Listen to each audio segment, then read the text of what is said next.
What is up, YouTube? It's your boy Red Chaos One, and I am back with a new video.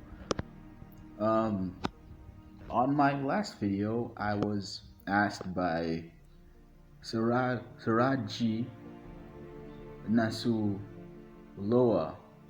I hope I pronounced that right, to do a review of a web novel called Steampunk Apocalypse, and I've done it. This is the video. I hope they're watching, and I hope you guys enjoy this review. And remember, after I'm done with the review, I will leave the link to the original book in the description below, and you can check it out. And you can also, give the author some support, because that's really helpful. And you can also give me ideas for what you want to see in future videos. Then I'll guarantee you I will do it. So, Steampunk Apocalypse. Let's begin. So, let me begin by reading the synopsis for the book.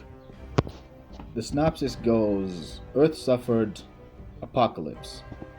All electronics over the world were destroyed. War and famine ravaged the land. When humanity tried to rebuild, they discovered that technology no longer worked. The laws that governed the world had changed. Steam technology rose in popularity over the apocalypse. Humanity entered a new golden age. Then 7 nightmares attacked. Espers with strange powers appeared. Mutants took over most of the world. This was the beginning of the Mana Apocalypse.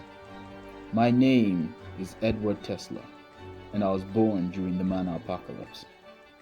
This is my story about trying to protect everything I care about in this living world. My inventions would defeat the nightmares and save the world. Steam rifles, steam tanks, and steam mechs. My inventions will surpass them all. So yeah, post-apocalyptic steampunk story. It was written by an author called Snoozy Sloth on webnovel.com, and so far, at the time of my recording, it has around 194 chapters. So it's ongoing. I was told when I was looking at it that it was dropped, but it seems as though the author started again. It's ongoing with around 207 million views. And the author states that they edited everything from chapter 1 up to chapter 21. Yeah, because when I had been asked to review the book, I was told that the first 20 or 21 chapters weren't that good. So they were edited. So if you've read the book and you didn't like the first 21 chapters, maybe you can reread it now because it's good. And for new people, if you heard about it and you didn't read it because of the reputation of the first 20 chapters being bad, now you can reread it. So far, I reached up to chapter 31, because, there's no way I'm going to read a full 194 chapters in a few days. That take me a month, and I don't think I'm going to wait that long to make a review. And so, but what I have read has given me a good idea about the story. The book, the way it's going, it's given a good impression on me, and I will tell you my thoughts on that. So the chapter lengths are around 2,200 words or 2,800 words. So if you don't like short chapters and you don't like extremely long chapters, like those that go into something like maybe 6,000 words, this is the book for you. So let me start with one of the first things I liked about this book. First chapter coming in, it helps set up the world.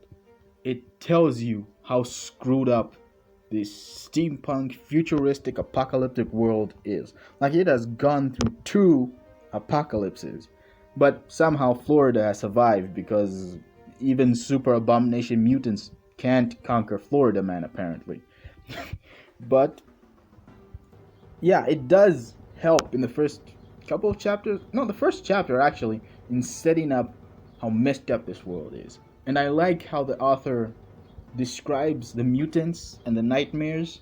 Because one thing with a lot of books is when they introduce monsters, those monsters don't really feel that monstrous or terrifying. But in this, the best thing that I could describe it like Attack on Titan. There is that punch when the monsters appear. They're memorable. The nightmares are the mutants and the nightmares are nightmare fuel, and the author knows how to make them unsettling, and he knows how to make this world feel unsettling. And I like the steampunk mix because I love mechs. Why wouldn't I love mechs? And another thing that I like is the character interactions, like Ed and his father, Ed and Jack, and even the whole school, Mr. Lee and Mr. Sai. They're good character interactions. The characters feel like their own people. They don't feel hollow. They don't feel like they were plopped up there and they don't have any personality. They ooze personality. And I also, when it comes to the characters, I like Ed Tesla because he's not your usual web novel protagonist. He's not the good boy shonen character. He's smart. He can be manipulative. He can be good. He's a cool kid. Like I said, he's smart and he can be vindictive sometimes and cruel and cold, but he's still a good person. He's morally gray, is what I could say. He's morally gray, and if you want a morally gray protagonist who is smart, who isn't an idiot, this book is for you.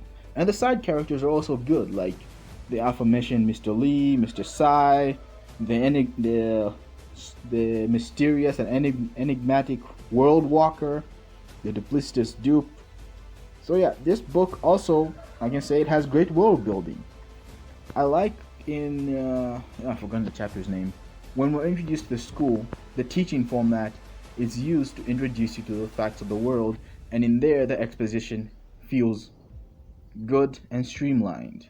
Something that I like. Which I can't say for the first chapter, because the first chapter also has a school, but in there the exposition comes off as clunky and a bit awkward with how it's delivered. But then that is the first chapter, and I mean, as an author, I was looking at it and I was thinking, yeah, you could do slightly better, but honestly, as far as introducing the concepts in this story in the first chapter like that, that's honestly the best you can do. It'll be a bit awkward, but if you move past chapter 1, you enjoy the rest of the book because it flows properly. And yeah, another thing which I wanted to say is that the book is fast-paced. There's no filler. It gets you to point A and point B without any diversions. So if you want a fast, hard-hitting book that has no filler in it, no pointless stuff, it's just getting you to where you want to go, this is the one for you. And yeah, it also has amazing twists. Like when I first started reading the book, I thought I knew where it was going.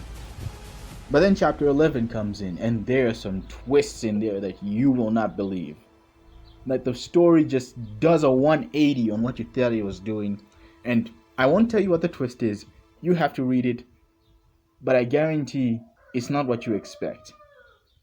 The best example that I could give is what we all thought was going to happen when Bakugo was kidnapped by the League of Villains in My Hero Academia. Yeah, that's the best example that I could give.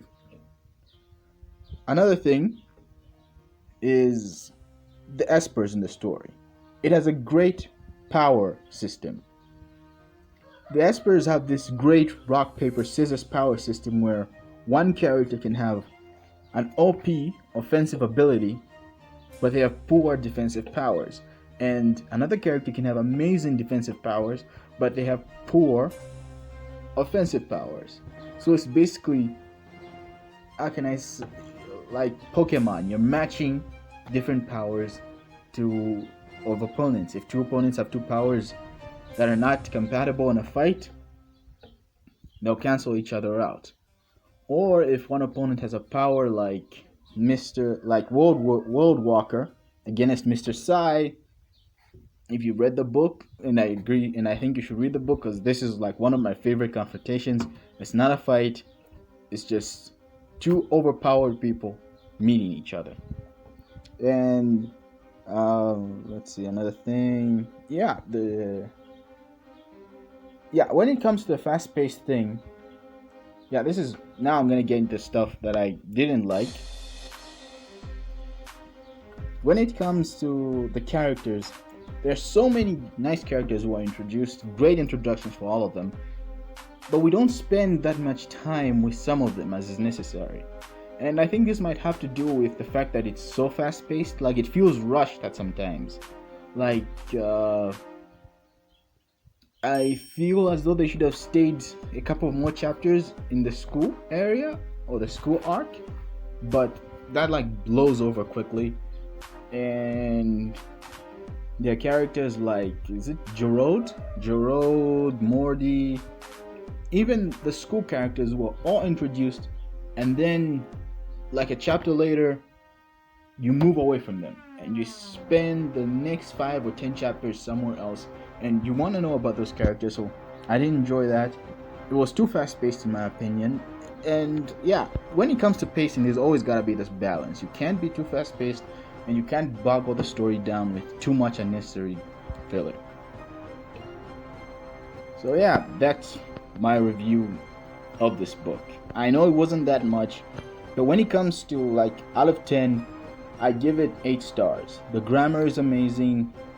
There are no grammatical errors anywhere. It's well edited, it's well written.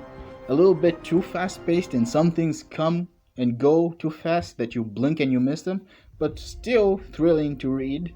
I'm going to continue reading it. I'm not like I reached chapter 31. I'm not stopping. I'm going to continue reading it, and I'd advise that you too read it. Like, this is a book that I highly advise, and I'm thankful to Saraji Nosuloa, please forgive me for butchering your name, for asking me to review it. It's a great book. I've enjoyed the experience, and I hope you enjoy the more experiences from it. There's a link to it in the description below. I hope you guys go see it. You can give the author some support if you enjoy the book. If you have some constructive criticism for this video or for that book, you can leave it. And what else? Like I said, there's a link in the description below. There's also a link to my book, Phantom Ddraig. You can also, it's on Wattpad, ScribbleHub, and RoyalRoad. You can see it on whichever platform you prefer. And remember to leave a link. Remember to leave a like, or to subscribe, or a comment, because YouTube enjoys it when the people who are watching your videos are subscribed and help support the channel. And you can leave me what you want me to cover next. And I'm very thankful. I hope to do this kind of thing more often.